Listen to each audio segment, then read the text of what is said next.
తెలుగు వారికి ప్రత్యేక రాష్ట్రం సాధించడం కోసం 58 రోజుల పాటు ఆమరణ నిరాహారదీక్ష చేసి ప్రాణత్యాగం చేసిన మహాత్ముడు పొట్టి శ్రీరాములు.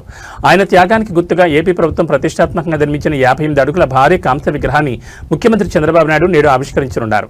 ముఖ్యమంత్రి చంద్రబాబు నాయుడు సోషల్ మీడియా వేదికగా అమరజీవికి ఘనంగా నివాళులర్పించారు. పొట్టి శ్రీరాములు త్యాగం మనకు ఎప్పటికీ స్ఫూర్తినిస్తూనే ఉంటుంది. గాంధీజీ అడుగుజాడలో నడిచి భాషా ప్రయుక్త రాష్ట్రాల కోసం ఆయన చేసిన పోరాటం మరువలేందని పేర్కొన్నారు. అమరజీవి జయంతి సందర్భంగా తెలుగు వారందరూ ఆయన్ని స్మరించుకుంటూ నివాళులర్పించాలని పిలుపునిచ్చారు. ఈ విగ్రహం కేవలం ఒక నిర్మాణం మాత్రమే కాదు, తెలుగు వారి ఆత్మగౌరవానికి ప్రతీక. ఆయన చేసిన 58 రోజుల దీక్ష గుర్తుగా ఈ విగ్రహాన్ని 58 అడుగుల ఎత్తులో రూపొందించారు. దాదాపు 150 కోట్ల భారీ వ్యయంతో ఈ ప్రాజెక్టును పూర్తి చేశారు. దీని తయారీ కోసం 30 టన్నుల కంచు, 70 టన్నుల బరువైన ఇనుప గడ్డలను ఉపయోగించారు.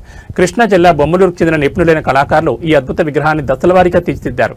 ఈ కార్యక్రమంలో ముఖ్యమంత్రితో పాటు ఉప ముఖ్యమంత్రి పవన్ కళ్యాణ్, రాష్ట్ర మంత్రులు మరియు కూటమి నేతలు పెద్ద సంఖ్యలో పాల్గొనున్నారు.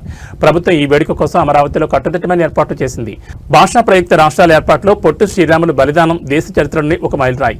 అలాంటి మహనీయుడికి 125వ జయంతి వేళ 58 అడుగుల విగ్రహం ద్వారా నివాళులర్పించడం అభినందనీయం. ఈ స్టాచ్యూ ఆఫ్ సాక్రిఫైస్ రాబోయే తరాలకు మన మూలాలను, త్యాగాలను గుర్తు చేస్తూనే ఉంటుంది.